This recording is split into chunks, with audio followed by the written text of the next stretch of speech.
sheeg caasimada dalka Tanzania. maanta waxaan badnay tartan aqooneedkii bilaabanayay Ramadaanka aad ayaan ugu faraxsanahay kulub koowaad.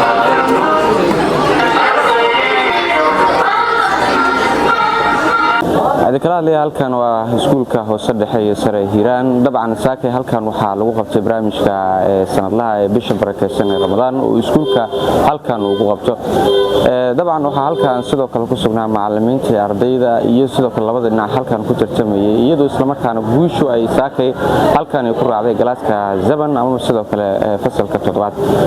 qaar kamid ah ardayda sidoo kale macallimiinta ayaa Shabeelle ugu warbixiyay dareenkooda ku aadan guushii maanta halkan ku raacday anigoo magacayga ka bilowday Ciise Ismaaciil Cabdullaahi fasal ka socda kalaas 7 maantana waxaa lagu daafurtay tartankii aqooneedka ee bishayna madadsan Ramadaanka Kariimka waxaa lagu faafurtay kalaas 7 iyo form B sidoo kale waxaa lagu maasay tartan aqooneedkii hore macallimiintu waxaa mahantan uu gaarsiinayna tartan aqooneedkii hore aan guuleysanay sidoo kale natiijada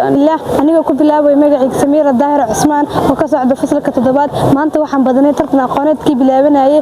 Ramadaanka aad ayaan ugu faraxsanahay kulub koowaad markii aan badnay waxaan rajaynaynaa kulamada kalena insha Allah inaan ka qayb galno haddii Allah yiraahdo. bismillaahir rahmaanir rahiim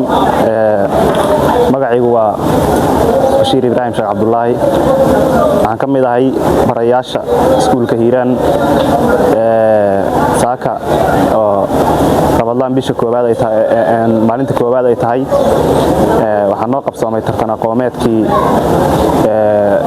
awal sanadlaha ahaa ee aan qaban jiray ma sha Allah ardayda hadda si fiican bay noogu kala xaroodeen tartankii labadii galaas waa tartameen marka cibaadada soonka oo haddana lagu daray shaqo Allah naga abaalmariyo shaqada aan hayno waad garanaysaan marka Ilaahay agtiisa maalinka yawmal qiyaamah ajirka iyo xasanaadka aan ugu buuxiyo aad baad u mahadsantihiin warbaahinta maanta na soo boqoto